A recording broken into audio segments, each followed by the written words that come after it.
was a crisp autumn evening in Minneapolis, the kind that makes you wish you'd brought a warmer jacket. I'm Cyrus Kade, freelance investigative reporter, and I was about to stumble into a story that would make my skin crawl and my sanity waver. The air was thick with the scent of fallen leaves and the distant hum of the city. I found myself at Mill Ruins Park, a place where history whispers from every crumbling stone. My assignment? A puff piece on local history, or so I thought. As I approached the park entrance, I noticed a figure hunched over a collection of papers, illuminated by a flickering lantern. Dr. Eleanor Blackwood, history professor at the University of Minnesota, looked up at me with eyes that seemed to have seen too much. "Mr. Kade," she said, her voice trembling slightly. "I'm glad you could make it. There's something you need to see." I raised an eyebrow. "Dr. Blackwood, I thought this was just a simple interview about the park's history." She shook her head, glancing nervously over her shoulder. "It started that way, but I've uncovered something unsettling, something that defies explanation." My interest piqued. I leaned in closer. "Go on, Professor. You've got my attention." Dr. Blackwood took a deep breath. "I've been researching the industrial history of Minneapolis, focusing on the flour mills that once dominated this area. But during investigations, I've experienced anomalies." "Anomalies?" I repeated, my reporter's instinct tingling. She nodded, her eyes wide. "Time slips, Mr. Kade, moments where I find myself elsewhere, in the past." I chuckled nervously. "Come on, Professor. Time travel? That's a bit far-fetched, don't you think?" But the look in her eyes told me she wasn't joking. She reached into her bag and pulled out a weathered journal. "This is my research log. Read it, and you'll see I'm not making this up." As I flipped through the pages, my skepticism began to waver. Detailed accounts of 19th century Minneapolis, complete with sketches and descriptions that seemed too vivid to be mere imagination. And stranger still, photographs, impossible photographs of Dr. Blackwood herself, standing amidst scenes from over a century ago. "How is this possible?" I muttered, more to myself than to her. Dr. Blackwood's voice dropped to a whisper. "I don't know, but I think it has something to do with that." She pointed to a nondescript building just visible beyond the park's boundary. "The Quantum Dynamics Research Facility. They've been conducting experiments that I believe are causing these temporal disturbances." I looked up from the journal, my mind reeling. "So, what do you want me to do?" Her eyes met mine, filled with a mixture of fear and determination. "Help me investigate. Help me uncover the truth. Because if what I suspect is true, we may be facing a threat far greater than anyone realizes." Little did I know, as I agreed to help Dr. Blackwood, that I was about to embark on a journey that would challenge everything I thought I knew about reality, time, and the very fabric of our existence. The next morning, I met Dr. Blackwood at the entrance to Mill Ruins Park. The air was crisp, and a light fog hung over the Mississippi River, giving the scene an eerie, almost otherworldly quality. Perfect weather for hunting ghosts, or in this case, temporal anomalies. "So, Professor," I said, sipping from a thermos of coffee that was doing little to calm my nerves, "where do we start?" Dr. Blackwood pulled out a map of the park, covered in scribbled notes and circled areas. "I've identified several hot spots where the incidents seem to occur most frequently. We'll start with the most active one, near the old water power canal." As we made our way through the park, Dr. Blackwood filled me in on her research. "The flour milling industry in Minneapolis was revolutionary," she explained. "At its peak in the early 20th century, the mills here were producing enough flour to make 12 million loaves of bread a day." "Impressive," I nodded. "But what does this have to do with your time slips?" She hesitated. "I'm not entirely sure, but there's a pattern to when and where they occur. They seem to be centered around areas of intense historical significance, particularly those related to the Industrial Revolution. We reached the old water power canal, its stone walls still standing after more than a century." Dr. Blackwood pulled out a strange device that looked like a cross between a Geiger counter and a 1980s mobile phone. "What's that?" I asked. "It's a temporal flux detector," she replied, her eyes fixed on the readout. "Borrowed it from the Quantum Dynamics facility." I raised an eyebrow. "Borrowed?" She had the grace to look slightly embarrassed. "Let's just say they won't miss it for a while." Suddenly, the device began to emit a high-pitched whine. Dr. Blackwood's eyes widened. "It's happening! Quick, Mr. Kade, take my hand!" Before I could react, she grabbed my wrist. The world around us began to shimmer and distort, like heat waves rising from hot asphalt. I felt a sensation of vertigo, as if the ground beneath my feet had suddenly disappeared. And then, in the blink of an eye, everything changed. The crumbling ruins of Mill Park were gone, replaced by a bustling, noisy industrial complex. The air was thick with the smell of flour dust and the sound of grinding millstones. Men in 19th century work clothes rushed past us, paying us no mind.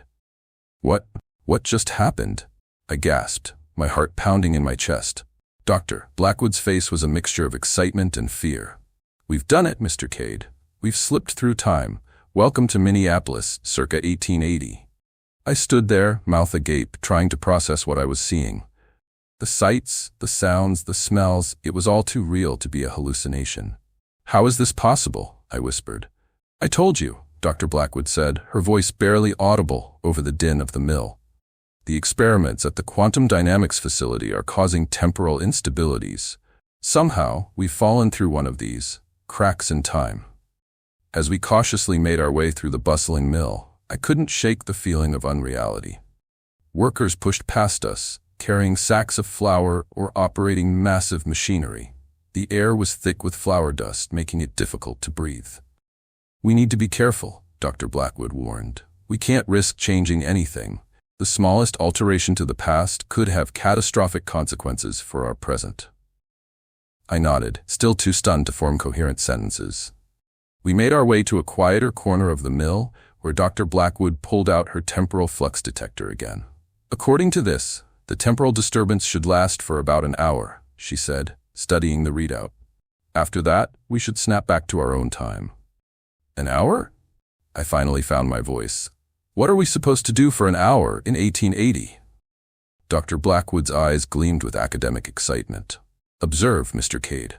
This is a unique opportunity to witness history firsthand. But remember, we must not interact with anyone or anything." As we carefully made our way through the mill, I couldn't help but be amazed by the ingenuity of these 19th century industrialists. The complex system of belts and pulleys that powered the massive millstones, the intricate network of chutes and elevators that moved grain and flour throughout the building. It was a marvel of engineering for its time. But something was nagging at me. "Professor," I whispered, "if we're really in the past, why isn't anyone reacting to our, out-of-place appearance?" Dr. Blackwood frowned. "I'm not entirely sure. My working theory is that we're slightly out of phase with this time period. We can see and hear everything, but we're not fully integrated into the temporal fabric." As if to prove her point, a worker walked right through me, causing a sensation like a blast of cold air. I shuddered. "That's unsettling." "Indeed," Dr. Blackwood nodded, "but it does allow us to observe without risk of altering the timeline." We continued our exploration, with Dr. Blackwood pointing out various aspects of the milling process and how it revolutionized the industry. Despite the strangeness of our situation, I found myself fascinated by this glimpse into the past. As we neared what Dr. Blackwood estimated to be the end of our hour, we made our way back to the spot where we had first appeared. The temporal flux detector was beeping more insistently now. "Get ready," Dr. Blackwood warned. "The transition back can be a bit jarring." No sooner had the words left her mouth than the world began to shimmer again. The noise of the mill faded, replaced by a high-pitched whine that seemed to come from everywhere and nowhere at once. I felt that same sensation of vertigo, and then we were back in Mill Ruins Park in our own time. The sudden silence was almost deafening after the constant noise of the 19th century mill. I leaned against a nearby wall, trying to catch my breath. "That was incredible," I managed to say. Dr. Blackwood nodded, her face flushed with excitement. "Now do you believe me, Mr. Kade?" I nodded slowly. "I do. But I have so many questions. How is this happening? Why here? And most importantly, what are the implications?" "All excellent questions," Dr. Blackwood replied, "and I intend to find the answers. But to do that, we need to investigate the source, the quantum dynamics research facility." I felt a chill run down my spine. "You want to break into a top-secret research facility?" She smiled grimly. "Mr. Kade, we've just traveled through time. Breaking into a lab seems rather mundane in comparison, don't you think? I couldn't argue with that logic. As the sun began to set over Minneapolis, casting long shadows across Mill Ruins Park, we began to formulate our plan to infiltrate the quantum dynamics facility. Little did we know, we were about to uncover a truth far more terrifying than we could have imagined.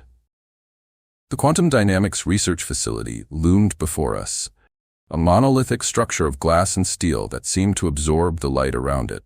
It was well past midnight, and the parking lot was empty, save for a few cars, likely belonging to the night shift or workaholics burning the midnight oil. "Are you sure about this, Professor?" I whispered as we crouched behind a hedge, eyeing the security cameras at the main entrance. Dr. Blackwood nodded, her face set with determination. "We need answers, Mr. Kade. Whatever is happening here is affecting the very fabric of time itself. The potential consequences are unimaginable." I sighed, wondering how I'd gone from writing puff pieces about local history to breaking into secret research facilities in the span of 48 hours. "All right, what's the plan?" Dr. Blackwood pulled out a key card. "I acquired this from a colleague who owes me a favor. It should get us into the building. Once inside, we need to find the main research lab.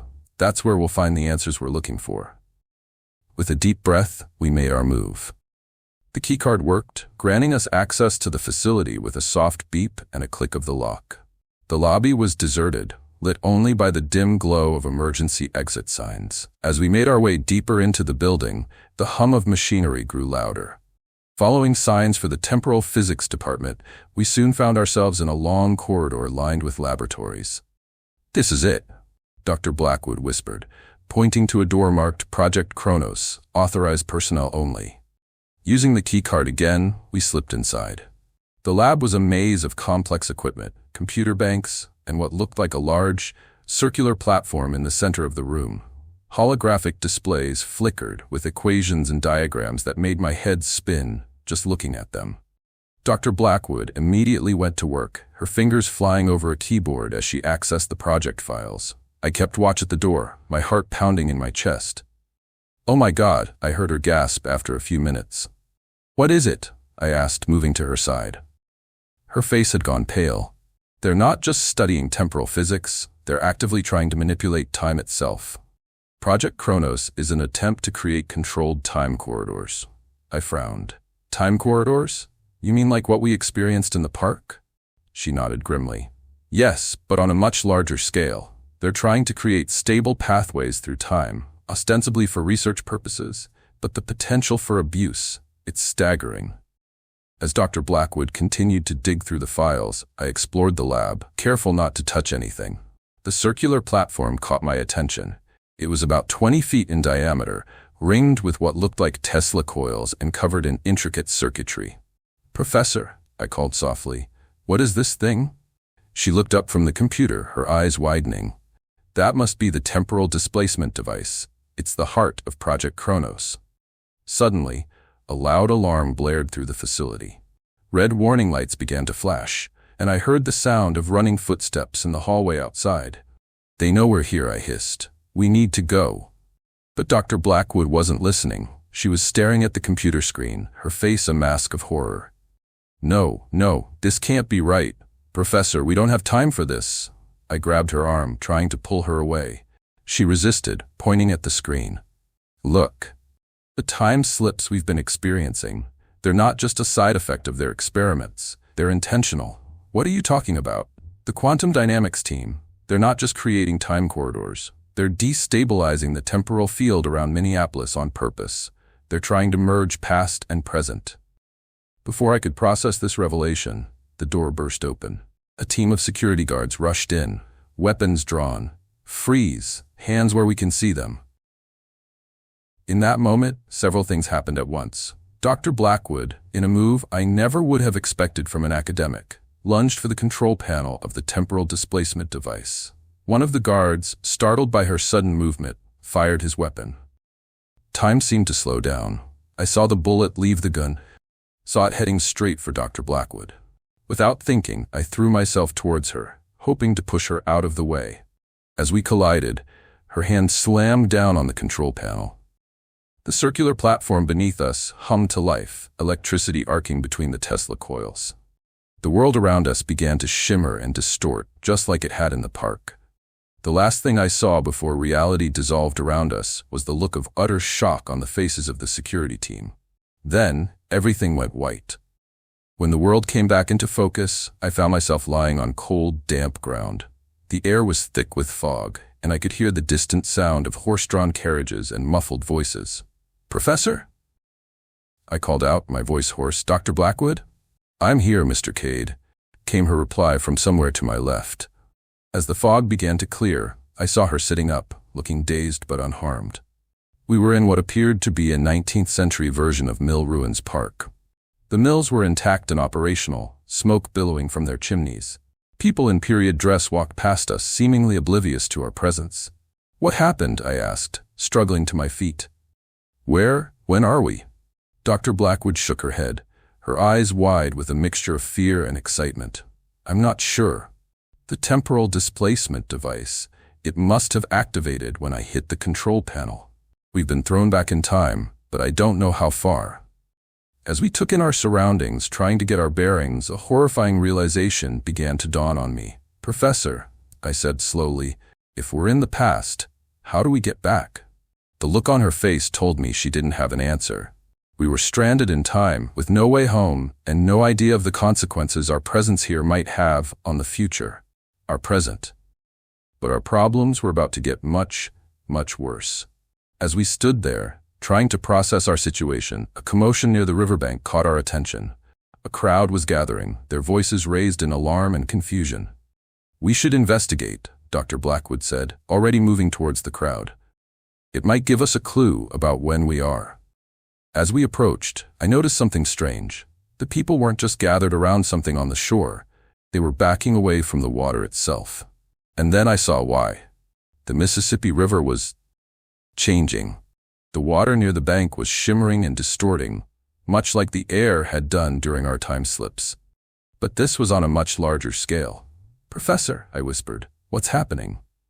Dr. Blackwood's face had gone pale. "It's a temporal convergence. The experiments in our time, they're affecting the past. The timeline is becoming unstable." As we watched in horror, the shimmering area of the river began to expand, and then, like a mirage solidifying, we saw something impossible. Modern buildings began to appear on the opposite bank, flickering in and out of existence like a faulty hologram. Cars materialized on roads that hadn't been built yet, their honking horns a jarring contrast to the horse-drawn carriages around us. The crowd was panicking now, people screaming and running away from the river. But Dr. Blackwood and I stood transfixed, watching as past and present collided before our eyes. "This is catastrophic," Dr. Blackwood muttered. "The temporal field is collapsing. If we don't stop it, the entire timeline could unravel." "Stop it?" I repeated incredulously. "How are we supposed to stop this?" Before she could answer, another shift occurred. This time, it wasn't just visual. The ground beneath our feet trembled, and I felt a wave of nausea wash over me.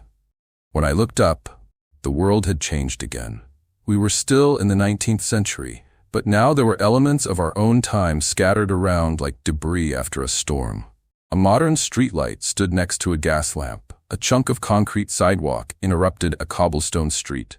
And the people. Some were still in 19th century dress, looking terrified and confused, but others were clearly from our time, appearing just as bewildered as their historical counterparts. "The timelines are merging," Dr. Blackwood said, her voice barely above a whisper. "Past and present are collapsing into each other." As if to underscore her words, a streetcar from the early 1900s rumbled past us, its passengers a mix of people from different eras. Following close behind was a modern police car, its siren wailing as the officers inside stared in disbelief at their surroundings. "We need to get back to the quantum dynamics facility," Dr. Blackwood said suddenly, grabbing my arm. "It's our only chance to stop this." "But how?" I asked. "We don't even know if it exists in this, whatever this is." She pointed to a hill in the distance, where the skyline of modern Minneapolis was flickering in and out of existence. "We need to get to where the facility should be. If the timelines are merging, it might be there, at least some of the time." As we made our way through the chaotic streets, the temporal shifts became more frequent and more violent. Buildings would appear and disappear in the blink of an eye. People from different time periods would materialize out of thin air, often in mid-conversation or mid-action, looking bewildered and terrified. The journey that should have taken us maybe an hour in normal circumstances felt like it took days. Time itself seemed to be stuttering, jumping forward and backward unpredictably. More than once, we found ourselves repeating the same few minutes like a skipping record. Finally, we reached the location where the quantum dynamics facility should be. But instead of the sleek, modern building we had broken into what felt like a lifetime ago, we found a bizarre hybrid structure. The bottom floors were clearly from the 19th century, a textile mill, by the look of it. But as our eyes traveled upward, the building seemed to phase through different architectural styles before culminating in the top few floors of the facility we recognized. "This is insane," I muttered, staring at the impossible structure. Dr. Blackwood nodded grimly. "The temporal convergence is getting worse. We're running out of time, if that even means anything anymore." As we approached the building, another violent shift rocked the world around us. I felt that now familiar wave of nausea, and when I opened my eyes, we were inside what appeared to be the quantum dynamics lab. But it wasn't the lab as we had last seen it. Equipment from different eras cluttered the space. A bank of modern supercomputers sat next to a room-sized ENIAC from the 1940s. The temporal displacement platform was there, but it was merged with what looked like a 19th-century industrial turbine. And in the center of it all stood a man. He turned as we entered, and I felt a chill run down my spine. He was wrong somehow. His appearance seemed to shift and change, as if he was existing in multiple time periods simultaneously. "Ah, Dr. Blackwood," he said, his voice echoing strangely. "And Mr. Kade, I've been expecting you." Dr. Blackwood stepped forward, her voice trembling slightly. "Dr. Zachary Kronos, I presume?" The man, if he could be called that, smiled. It was a terrifying sight, his face flickering between different ages and even different people. Indeed, the architect of Project Kronos and the new master of time itself. I found my voice. "What have you done? The entire timeline is collapsing." Dr. Kronos laughed, a sound that seemed to come from everywhere and nowhere at once. "Collapsing? No, Mr. Kade. It's evolving. I'm freeing humanity from the tyranny of linear time." "You're destroying reality itself," Dr. Blackwood shouted. "This convergence, it's tearing apart the fabric of space-time. A necessary sacrifice." Dr. Kronos said dismissively. "From the ashes of this reality, a new one will emerge. One where time has no meaning, where past, present, and future exist simultaneously. Imagine the possibilities." As he spoke, I noticed something on a nearby console. It looked like a key of some sort, glowing with an otherworldly energy. Dr. Blackwood saw it too, and I could see the realization dawn in her eyes. "The temporal core," she whispered. "That's what's powering all of this." Dr. Kronos followed our gaze and smiled again. "Ah, you've noticed the heart of my creation, quantum entanglement on a temporal scale. It's what allows me to exist in all times at once, and what will soon grant that power to all of humanity." Another violent shift rocked the lab. Equipment crashed to the floor, and I saw cracks beginning to form in the very air around us, as if reality itself was starting to break apart. "We have to stop this," I said to Dr. Blackwood. "If we can get that core." She nodded, understanding immediately. "It might reverse the convergence. But how can we?" Before she could finish, Dr. Kronos raised his hand. "I'm afraid I can't allow that," he said, his voice distorting. "The process has already begun. Soon, the convergence will be complete, and a new era of humanity will dawn." As he spoke, I saw ghostly figures begin to materialize around him. They were like echoes of people from different time periods, all converging on this point in space-time. The air was thick with temporal energy, making it hard to breathe. Dr. Blackwood turned to me, her eyes wide with fear and determination. "Mr. Kade, we have to act now. It's our only chance to save everything." I nodded, steeling myself for what was to come. We were two ordinary people, facing down a madman with the power of time itself at his fingertips. The fate of all reality hung in the balance. As another temporal shift shook the lab, we made our move. Dr. Blackwood lunged for the console with the temporal core, while I charged at Dr. Kronos, hoping to distract him. but Kronos was ready for us. With a wave of his hand, a temporal distortion rippled through the air. I found myself moving in slow motion, as if wading through molasses. Dr. Blackwood seemed to be experiencing the same effect, her movements sluggish and uncoordinated. Kronos laughed, the sound warping and echoing around us. Did you really think you could outmaneuver someone who exists in all moments simultaneously? He walked calmly towards Dr. Blackwood, who was still struggling to reach the temporal core. But as he moved, I noticed something. The ghostly figures around him, the temporal echoes, they were moving independently of Kronos. And they seemed distressed. "You don't control time," I managed to say, my voice sounding slow and deep to my own ears. "You've just broken it. Look around you." Kronos hesitated, glancing at the apparitions surrounding him. For the first time, I saw a flicker of doubt cross his ever-changing face. That moment of distraction was all Dr. Blackwood needed. With a supreme effort, she lunged forward and grabbed the temporal core. The moment her hands touched it, there was a blinding flash of light and a sound like reality itself tearing apart. I felt myself being hurled through time and space, images and sensations from countless eras flooding my mind. I saw the birth of stars and the rise and fall of civilizations. I experienced a lifetime in the span of a heartbeat and an eternity in the blink of an eye. And then, suddenly, it was over. I found myself lying on the ground in Mill Ruins Park, gasping for air. Dr. Blackwood was beside me, the temporal core clutched tightly in her hands. It was no longer glowing. As we struggled to our feet, I looked around in amazement. The park was back to normal. No temporal distortions, no anachronistic buildings or people. Just a quiet autumn evening in Minneapolis. Did we do it?" I asked, my voice hoarse. Dr. Blackwood nodded slowly, her eyes fixed on the now dormant temporal core. "I think so. When I grabbed this, it must have triggered a reset of sorts. The temporal energy was redirected, undoing the convergence." "And Dr. Kronos?" She shook her head. "I don't know. He was at the epicenter when it happened. He could be anywhere or anywhen." As if in answer to her words, we heard a faint echo on the wind. It sounded like a scream, but distorted and fragmented, as if coming from multiple times at once. Then it faded away, leaving only the normal sounds of the city around us. "It's over," Dr. Blackwood said softly. "At least for now." I nodded, feeling a mixture of relief and lingering dread. We had saved reality from collapsing in on itself, but the knowledge of what we'd experienced, of how fragile the fabric of time truly was, would stay with us forever. As we made our way out of the park, the temporal core safely secured in Dr. Blackwood's bag, I couldn't shake the feeling that our adventure wasn't truly over. The time slips at Mill Ruins Park had been resolved, but the underlying technology still existed. And somewhere out there, lost in the currents of time, Dr. Kronos might still be waiting for another chance to reshape reality.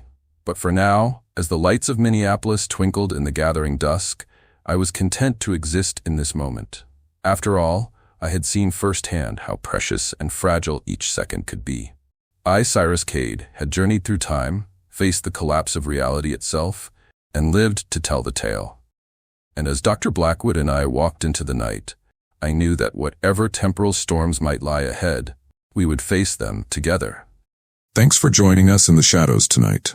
If you enjoyed these chilling tales, don't forget to hit that like button and subscribe for more spine-tingling stories every week. Have you got a story of your own? Share it in the comments below. We love hearing from you.